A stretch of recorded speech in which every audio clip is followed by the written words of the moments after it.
राधा नाथ हमारे कभी मिले हो, राधा नाथ हमारे कभी मिले हो। जय हो।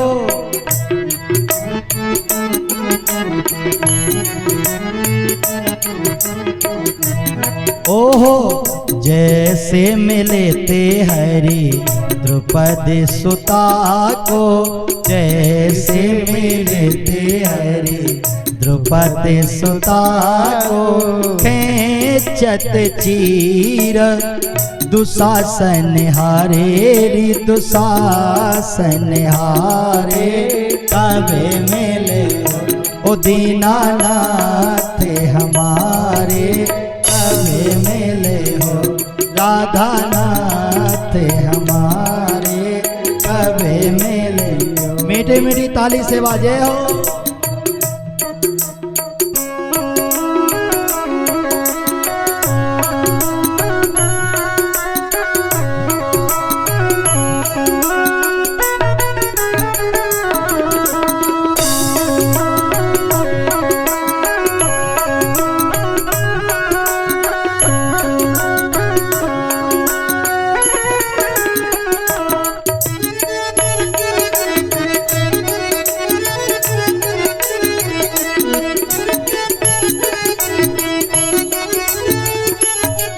हो गजे और ग्राहे लड़ते जल भीतर, गजे और ग्राहे लड़ते जल भीतर, गज के बंध छुड़ावन वाले हो, छुड़ावन हारे कभी मिले हो, दीनानाथ हमारे कभी मिले हो, दीनानाथ हमारे कभी मिले हो।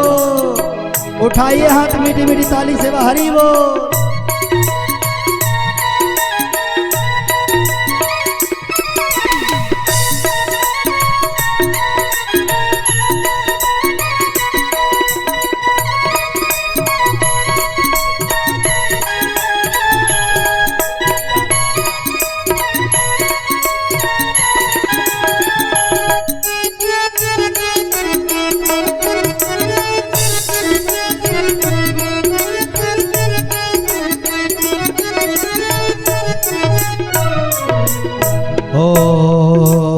बड़े भाव से अरे जैसे में लेते प्रहलाद भगत को, जैसे में लेते प्रहलाद भगत को, जैसे में लेते प्रहलाद भगत को, खंभे फाड़े रे नाको से मारे रे, नाको से मारे कभी मिले हो, ओ दीनानाथ हमारे कभी मिले हो, दीनानाथ हमारे कभी मिले हो।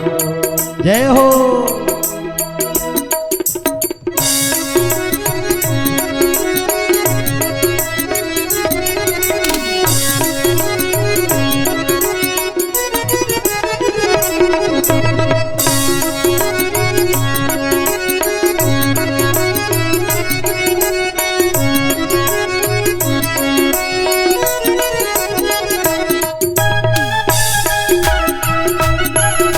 जय जय।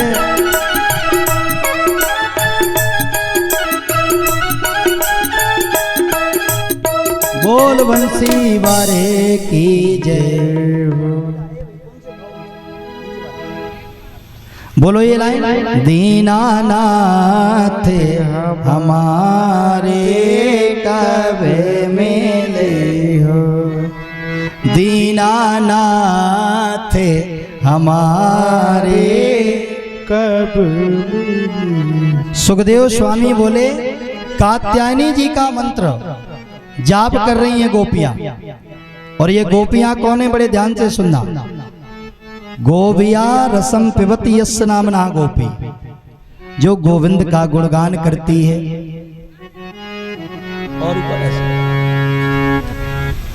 पीछे को पलट। जो गोविंद का गुणगान करती है वो गोपी है, बड़े ध्यान से सुनना। जो गंगा जल में स्नान करती है उस आत्मा को, उस शरीर को तारन तरन मिलता है। तो भैया ये वो गोपियां हैं जो गोविंद के ध्यान में लीन रहती हैं। समस्त वेदों की ऋचाएं, ऋषि मुनियों की भटकती हुई आत्माएं, जिन्होंने युग युगांतर तक, जन्म जन्मांतर तक अपने मन के काम को नहीं मार पाया, वो वृंदावन में श्याम सुंदर के दर्शन करने को अवतार लेके आई है। ये कोई पुरुष नारी नहीं है, ये अनेक युगों से तप करने वाले सिद्ध महात्मा हैं। चारों वेदों के समस्त श्लोक, जिन श्लोकों में कितनी संख्या है, 1 लाख, समस्त श्लोक गोपी बन के आ गए। ये भगवान को पाने के लिए गोपी बन गए, क्योंकि जब तक ठाकुर जी जीवन में नहीं आएंगे तब तक आपका कल्याण होने वाला नहीं है। और गोपी बन करके कुछ गोपियां स्नान करने गई जमुना जल में, और एक श्लोक को गाने लगी, कात्यायनी महामाये महायोगिन्यधीश्वरी नंद गोप सुतम देव पति में कुरुते नमः। भगवान को पति रूप में हमें प्राप्ति हो, ऐसा कात्यायनी में आपसे निवेदन करते हैं। लेकिन ये जमुना के जल में जैसी डुबकी लगाने लगी तो पता है क्या हुआ, भगवान को बुला रही थी।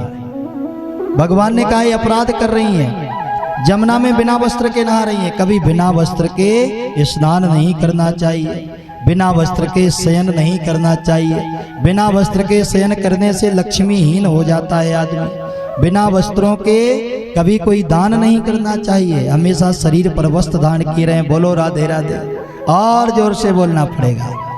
भगवान इस अपराध को देख करके कि मेरी भक्त होकर के अपराध कर रही हैं, ठाकुर जी ने चीर हरण लीला करी।